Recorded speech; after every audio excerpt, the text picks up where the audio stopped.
Okay, this is my GE AO fan. I got about a year ago.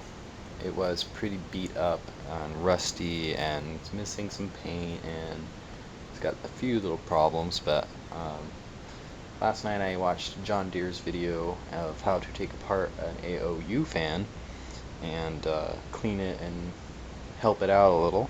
So I learned how to do it myself without becoming a member of Fan Association, which I'm thinking about doing, but not quite sure yet. Um, Basically, I took the whole fan apart. I polished the blades. They are solid brass blades, um, so they do need to have lacquer put back on them, but they are beautiful at the moment. um, so I don't know if you can see that, but they shine pretty well. This camera sucks, but oh look, you can see me in the blade. That's pretty good. The cage is actually brass also, I believe.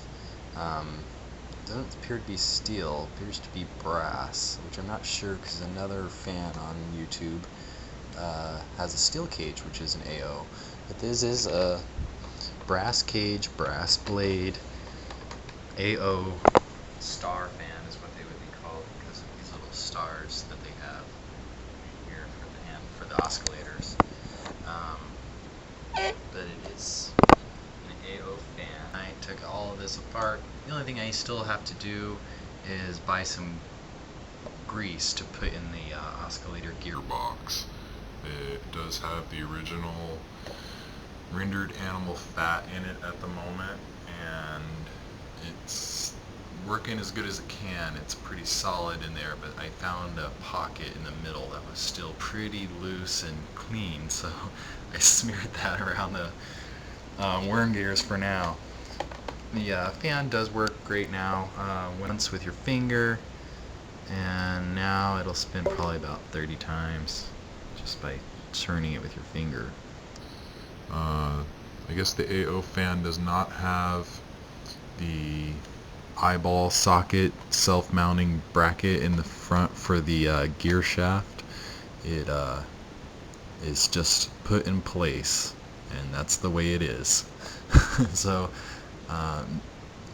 John Deere's video about that was educational, but I had to do it a little differently. It just basically works. There was 5 shims in there, graphite shims that were pretty fragile. I just kind of cleaned them up a little and cleaned it all out, and it seems to work great now. So yeah, let's turn it on. This is low. I learned not to face the fan at the camera because you can't hear me anymore. But it makes a pretty good noise.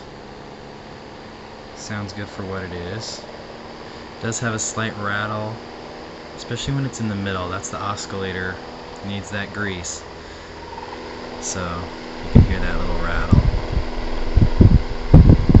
It needs that animal grease. But we can go to fast too. It has medium and low. This is fast. Sounds pretty good to me. Medium. It's just only got that rattle. But we can turn it on oscillate here. And well, that's a nice mild medium oscillate. There we go.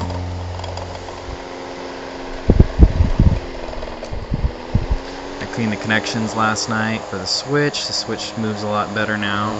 You couldn't even see the off, medium, high, low before. It was caked under grease. Basically, I thought it was a lot more black than it was, and it was grease. Old grease, just caked everywhere on the fan. It doesn't have the original plate anymore, and the felt is gone. This is a wall mountable fan, but I just have a little piece of padding underneath it for now until I can get that worked on. The cord is one of the cool things, I guess, about this fan. It has the original cloth cord, which is immaculate condition. There's not one tear in it or anything. Got some felt stuck to it. but it is the single wrapped cord, not two wires wrapped around each other. It is inside, but it's also encased in another coating of cloth, which they don't make anymore. So that's pretty cool. Probably the only thing not original to the fan would be the plug, which is rubber. It almost looks like Bakelite, but it's not.